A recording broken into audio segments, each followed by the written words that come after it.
welcome to Football Everyday in conjunction, of course, with the 2014 FIFA World Cup that's currently happening in Brazil. My name's Nelson. Joining me today, Ian Yee and Brian Martin. Guys, good to see you. Well, you look like you've not had much sleep over the past 2 weeks. I tell you what, in Group G this morning, guys, Portugal defeated Ghana by 2-1. Although it wasn't nearly enough to take them into the knockout stages, but at least they bowed out with some pride, right, Brian?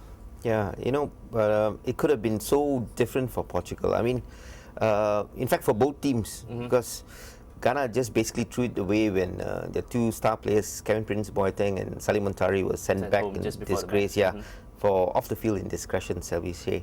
But, Portugal, Cristiano Ronaldo had a hatful of chances. Yeah. I haven't seen him miss so many chances in a match. Yeah, goalkeeper was in pretty inspired form as well, to be fair. Yeah. I mean, but Ian, speaking of Ronaldo, I mean, and Portugal, who kind of left it a little too late, but most people have kind of put the blame on Pepe having got sent off in that first match against Germany. I mean, which caused them to have a -4 goal difference. I mean, going to the tie against US and Ghana. Yeah. I mean, what would your verdict be on that? Yeah, I would agree with that actually, because Pepe, he's done it time and time again. We talk about Suarez. Yeah. What Pepe did was just as stupid. Just as stupid. It really doesn't make a difference whether you bite someone or you headbutt someone. Yeah. He just keeps doing this over and over again. Yeah. And it was over a small incident. Muller, he just overreacted. He got hit, but overreacted. Absolutely. It doesn't warrant you going over the head, but him, right? Yeah. So yeah. I mean, I think Ronaldo. But it's pretty clear that Ronaldo was carrying some kind of injury, right? Yeah, because he didn't have the best of tournaments. 1 goal in 3 matches.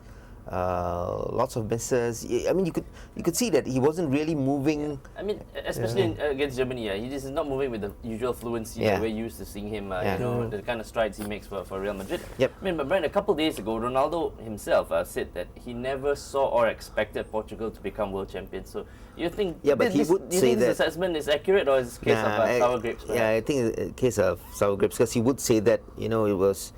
Even before the Ghana game, the chances of Portugal progressing was slim to none. So he would say that. So, well, goodbye Portugal. I mean, you see them in the next tournament. Goodbye Portugal. Sadly, you won't really be missed because you haven't really been playing the best football. So. All right. Okay. Well, in the other Group G match, a fantastic long-range finish by Thomas Muller gave Germany a narrow 1-0 win over the US to see them top the group. Brian, most people expected the US to give the Germans a run for their money, and they did that, right? They did.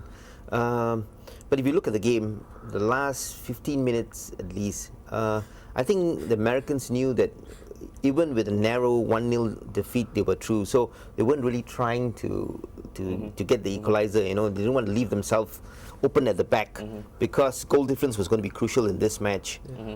I mean, so just like the Nigerians, right? I mean, they lost, but they're through to the last 16. I mean, even with that defeat, as mentioned, the Americans have now made it into the last 16. So based on their 3 group games, would you say they deserve to be there? Yeah, they've been very impressive actually. Very, very impressive. Very athletic, very committed. They work well as a unit. I think Jurgen Klinsmann has added that bit more technical knowledge that they need to marry with that athleticism. So it's a great combination, and they could go far, I think. Right, they face Belgium next, so that's going to be tasty. I tell you what, and in the final games over in Group H, 10-man Belgium, speaking of Belgium, were still good enough to beat South Korea by 1-0 thanks to a Jan Vertonghen goal. Brian, true to form, the Belgians have topped the group. So how do you rate their chances going to the knockout rounds? Yeah, I mean, most neutrals expected Belgium to do well in the group stages. To be fair, they haven't really been playing the best football though. And against Algeria, we could see that. I think it was only their great work ethic and team spirit that pulled them through in this match. So, I mean, Ian, would you agree with Brian? And give me a quick verdict on the South Koreans. I mean, who, just like their fellow Asians, have bowed out of the tournament with just a single point to show for their efforts, right? Yeah, it's quite unfortunate for the South Koreans. But I think coming back to Belgium, I have to agree. They haven't really they haven't really reached their full potential, which is why I really tip USA to give them a lot of problems in the next round. So Belgium, they've only had just about enough quality to edge past teams like South Korea. just enough of brilliance here and there. Which is surprising, Ian, considering that they've got a wealth of talent. I mean, they've got some fantastic players on the Belgium side. Yeah. All right, so we'll see what happens with Belgium. Very quickly to close up the segment, Algeria joined Belgium in the knockout stages as they came back from a goal down for a 1-0 draw against Russia. Brian, Russia coach Fabio Capello has hit out against the refereeing now that his team are out, especially with the whole laser incident that was blamed, for the goal. And look, but at the same time, he has also paid tribute to this Algerian team and saying that they deserve respect. So, I mean, kudos to the Desert Foxes, Brian. Kudos to them. You know, if you look at Group H with Belgium, Russia, Korea, and Algeria, before the tournament started, nobody actually rated Algeria. They said they were there to make up the numbers in Group H. And in fact, Russia and Belgium were favourites to go through. But Algeria, you know, some great attacking football. Amazing, yeah. You know, I enjoy the way they play football. So Capello was right. I agree with Capello in the sense that Algeria actually deserved to go through. All right. Okay, thank you very much. It is time now for a quick break on the show. We'll be right back with more football chat and banter as well as a look at the last 16 coming up in a bit. So see you soon. All in or nothing. It's a battle cry. A call to arms. The only way to live. The only way to play. It fuels them into battle. They step onto the field wearing war paint. Unleashing speed, energy and control. Bearing the marks of those that know there is only one way. Hunt or be hunted. Fear or be feared. Evolve or die.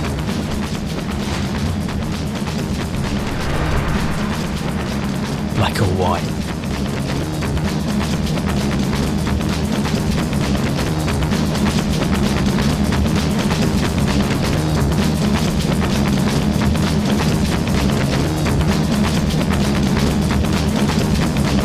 Welcome back to Football Everyday here in the second segment of the show. I tell you what, no matches tonight. It is our very first off day of the World Cup.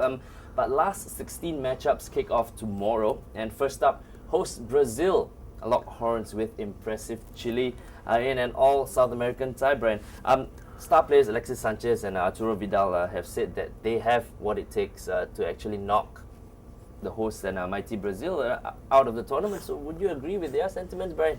Well, being a tad overconfident, but you know, can you blame them? Chile has been the surprise package of the tournament so far.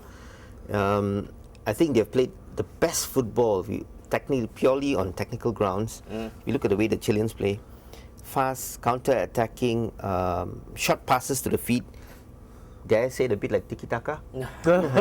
Yeah, but with a bit of steel. I like that about them. They're very streetwise players there. It's great to watch. Ian, how do you see these two matching up? I mean, seeing as Chile have what many have called their strongest ever World Cup squad in many years now. I'm going for Chile to upset Brazil. Really, I hope you're right. Because brave man. I'm just looking at David Luiz. He's going to be going up against Sanchez, against Vidal running from midfield. His positioning is just awful. You know, Luiz, even with Thiago Silva next to him, it doesn't help. You know, it just doesn't make a difference. But Brazil have a great attack too. It's true. The likes of Neymar was on fire. Which is why I think how streetwise the Chilean players are. They're not going to fall for the atmosphere in the stadium. It's not going to phase them. They're going to look at Neymar. They're going to rough him up a bit. You know, Gary Medel is going to put in a foot or two here and there. You know, so I think that could be the difference at the back. You're going to keep it very tight, and going forward, I'm counting on a couple of mistakes. Marcelo is horrible defending as well. So, yeah. Okay. Brian, realistically, do you see the host going out? I mean, this early in the tournament? Realistically, I don't. You know, I'm not going to be as brave as Ian.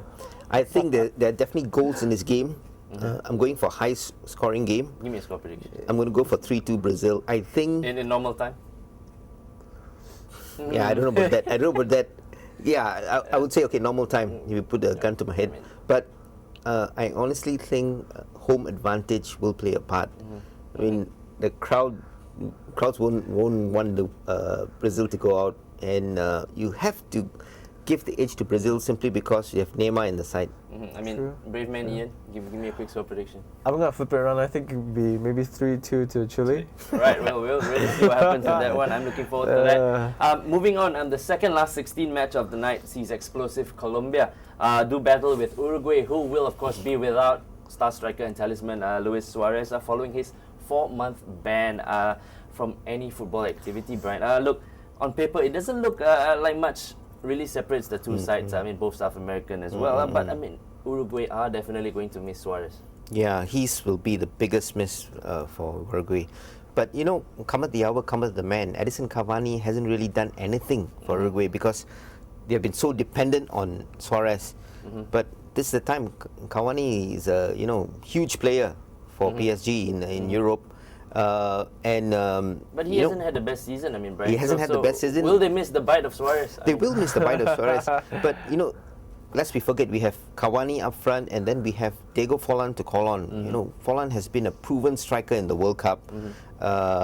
He's getting on an age at the moment. But if you look at it, for the crucial matches in past World Cups, Forlan has delivered the goods. And so it would be time for him to step up. Yeah, so don't discount Uruguay in this match. Ian, led by impressive your favorite James Rodriguez, who is in a rich vein of form to say the least. Would you say the Colombians have the edge, or? Yeah, I feel the same way. We shouldn't discount the Uruguayans because they still have a very, very good squad. But at the same time, for me, the Colombians just have too much quality right now. Cordado, nobody's talking about him, but he's such a fantastic player. Yeah. Rodriguez, Martinez. I don't see. Yeah. I think they'll. I think too they'll much for win. Uruguay? I think they'll make Give me it. a quick score prediction. I think it'll be 2-1. Right. I'm going to agree with Ian this time. I agree with him. I think Colombia have too much quality. Yeah. 2-1. All right, thank you very much, guys. I tell you what, we'll see what happens in these two mouth-watering clashes. Now, before we bid you goodbye, as usual, do remember that we're currently running a video and selfie contest, right, where Adidas Battle Pack footwear are up for grabs, all right? It's worth up to 800 ringgit. I tell you what, some sold-out vouchers as well. So if you want to take part and win yourself some of these great prizes, do send us your most creative and wacky photo or video selfies to football@thestar.com.my or via Twitter at switchup.tv. That's dot with a DOT. And of course, do include your full name, IC number, and contact number so we can get in touch. Ian, Brian, pleasure it's been as usual. Till we see you same time, same place tomorrow. It's ciao from us on Football Everyday.